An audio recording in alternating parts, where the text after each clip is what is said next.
नाज़रीन और सामईन, आपका हमारे ATR उर्दू चैनल में खैर मकदम और इस्तकबाल है। आज हम आपके सामने उर्दू तहक़ीक़ी इस्तिलाहात का पार्ट 2 लेकर हाजिर हुए हैं, यानी वो इस्तिलाहात जो हमने हिस्सा अव्वल में पार्ट 1 में नहीं बताए थे। यहाँ पर हम उन इस्तिलाहात पर बात करेंगे, बस सिर्फ उसका मतलब आप समझ लीजिए ताकि आपको एग्ज़ाम में आसानी हो, आपके तहक़ीक़ करने में काम आए, तो आप उसको वहाँ पर बता सकते हैं कि ये तहक़ीक़ी इस्तिलाही है और इस माना में इस्तेमाल होता है। तो पहला लफ्ज़ है तमसीख़। तमसीख़ कहते हैं मतन को गलत निगारी से मस्ख़ करना।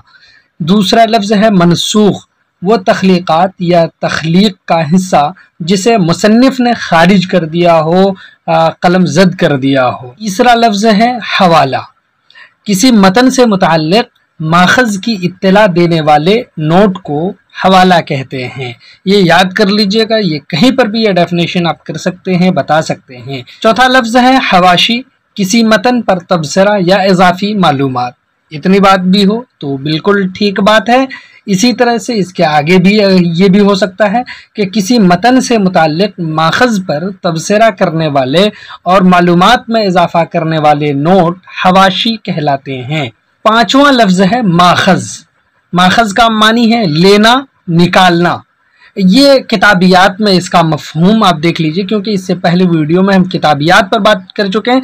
किताबियात का जो मफ़हूम है वही माख़ज़ का मफ़हूम है। माख़ज़ को मसादिर भी कहा जाता है। छठा लफ्ज़ है बुनियादी माख़ज़।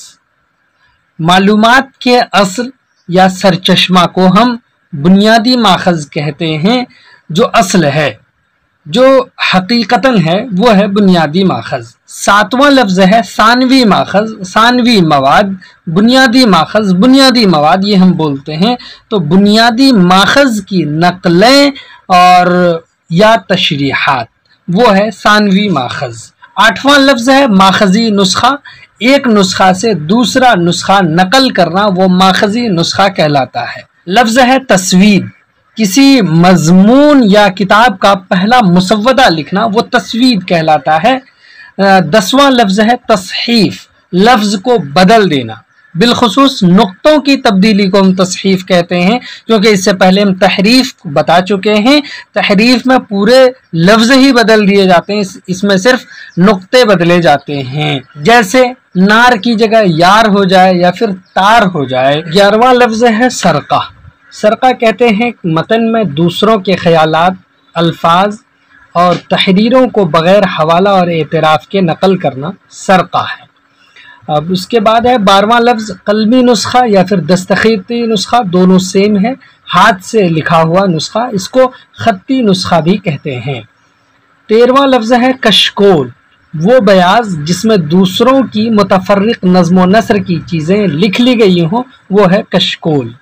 अब 14वां लफ्ज़ है मुतदावल, किसी अदीब का वो मुंतखब मुरव्वज मतन जो हज़फ़ व तरमीम के बाद तश्कील पजीर हुआ, जिसे बाद में मुसन्निफ़ ने अपनी ताईद सनद के साथ जारी किया हो, उसको हम मुतदावल नुस्ख़ा कहते हैं।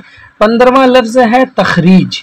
तखरीज कहते हैं किसी तहरीर में दूसरों के अशार, अक़वाल, अहादीस और दूसरी चीज़ें वग़ैरह हों तो उनके मुसन्निफ़ की निशानदही करना, बताना, इंडिकेट करना, नीज़ उनका सही मतन देना, ये तखरीज कहलाता है।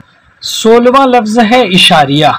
इशारिया कहते हैं किताब के आखिर में मतन में मज़कूरा अशख़ास, मकामात, कुतुब, इदारों वग़ैरह की हिजाई तरतीब मआ सफ़ा नंबर दर्ज किया जाए, वो इशारिया है। ये भी किताब के आखिर में ही होता है। जिस तरह से तरकीमा के बारे में आप पढ़े हैं, ज़मीमा, तालीक़ा, ये सब किताब के एंड में देते हैं, उसी तरह से इशारिया भी एंड में देते हैं। 17वां लफ्ज़ है इख्तिलाफ़ नस्ख़। तदवीन व तहक़ीक़ मतन में मुख्तलिफ़ नुस्ख़ों के इख्तिलाफ़ात और उनका यकजा इंदराज किया जाए तो वो है इख्तिलाफ़ नस्ख़।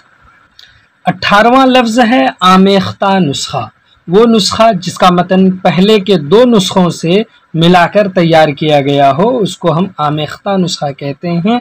19वां लफ्ज़ है तदवीन, किसी तसनीफ़ के मुख्तलिफ़ नुस्ख़ों का मुकाबला करके दुरुस्त मतन तैयार करना, ये है तदवीन। अब है तम्मत। یہ بھی تحقیق کے اصطلاح کے طور پر استعمال کرتے ہیں۔ کتاب کا خاتمہ کچھ خاص قسم کے فقروں پر ہم کرتے ہیں، جیسے کہ تمت بالخیر وغیرہ، یہ سب کہہ کر کے ہم کتاب کا خاتمہ کریں تو وہ ہے تمت۔ اسی طرح سے 21واں لفظ ہے تبییض، مسودے کو صاف کر کے نقل کرنا، یہ ہے تبییض۔ ایک اصطلاح ہے توقیف، اوقاف لگانے کا عمل، یعنی جملے میں کہاں ٹھہرنا ہے، کہاں پر یعنی پنکچویشن کا استعمال، وہ ہے توقیف۔ 23واں لفظ ہے روایت، ایک تخلیق کی مختلف شکلیں، خواہ وہ تحریری ہو یا زبانی ہو، اس کو ہم روایت ہی کہتے ہیں۔ 24واں لفظ ہے ترک، پہلے لوگ مخطوطے میں صفحے کا نمبر نہیں ڈالتے تھے، جیسا کہ اب رواج ہے صفحے کا نمبر ڈال دیتے ہیں، تو پہلے کرتے یہ تھے کہ دائیں ہاتھ کے صفحے کے نیچے بائیں کونے میں اگلے صفحے کی ابتدا کے 2 الفاظ لکھ دیتے تھے، انہیں ترک کہا جاتا ہے۔ 25واں لفظ ہے نظری، شاعر کا منسوخ کلام، یعنی اس کا مطلب ہی ہوتا ہے قلم زد، منسوخ کلام وغیرہ، یہ ہے اس کے میننگ۔ اب دیکھیے یہاں پر ہم نے جو ترک کی بات کی ہے، اس میننگ میں رکاب بھی بولتے ہیں، یعنی اس کے لیے ہم رکاب کا لفظ بھی لکھ سکتے ہیں اور پوچھ سکتے ہیں، یعنی ہند سے کی جگہ کا کام دیتا ہے یہ۔ تو اس طرح سے آپ کے سامنے پھر ہم نے 25 الفاظ جو تحقیقی اصطلاح کے طور پر پوچھے جاتے ہیں وہ سمجھا اور جانا ان کے ڈیفینیشن کو۔ چلیے پھر ہم ملتے ہیں، تب تک کے لیے خدا حافظ، السلام علیکم۔